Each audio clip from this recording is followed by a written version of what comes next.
आपण पाहत आहात आपल्या हक्काचे प्रतिध्वनी न्यूज.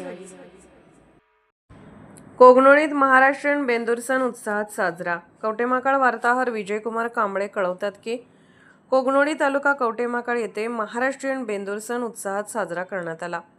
परंपरेप्रमाणे गावचे सरपंच भूपाल पाटील, उपसरपंच गणपतराव साळुंखे, के.पी. पाटील सर, राजाराम बंडगर, अशोक बेडगे, हनुमंतराव पाटील, सर्व ग्रामपंचायत सदस्य, विविध संस्थांचे पदाधिकारी यांच्या उपस्थितीत सकाळी माजी राज्यमंत्री अजितराव घोरपडे सरकार यांच्या मानाच्या बैलजोडीची गावातील प्रमुख मार्गावरून हलगीच्या निनादात मिरवणूक काढण्यात आली.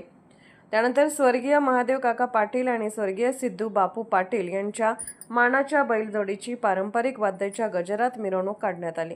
यावेळी बाळासाहेब पाटील, संभाजी इरकर, विजयकुमार कांबळे यांच्यासह क्रांती आजी माजी सैनिक संघटनेचे अध्यक्ष, उपाध्यक्ष, सर्व पदाधिकारी उपस्थित होते.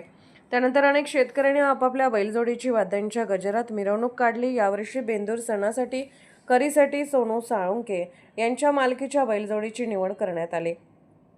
सरपंच, उपसरपंच, सर्व ग्रामपंचायत सदस्य, विविध संस्थांचे पदाधिकारी यांच्या उपस्थितीत सावकर वाड्यापासून सदर बैलजोडीची वाद्याच्या गजरात मिरवणूक काढली व दोन्ही बैल गावच्या विकास सोसायटीजवळ आणण्यात आले.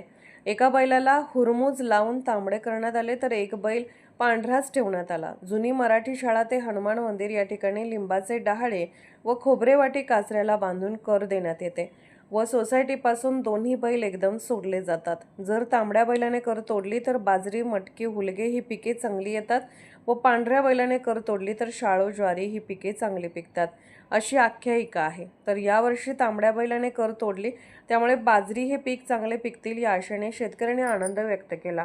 ही कर पाहण्यासाठी गावातील शेतकरी, अबालवृद्ध, युवक मोठ्या संख्येने उपस्थित होते.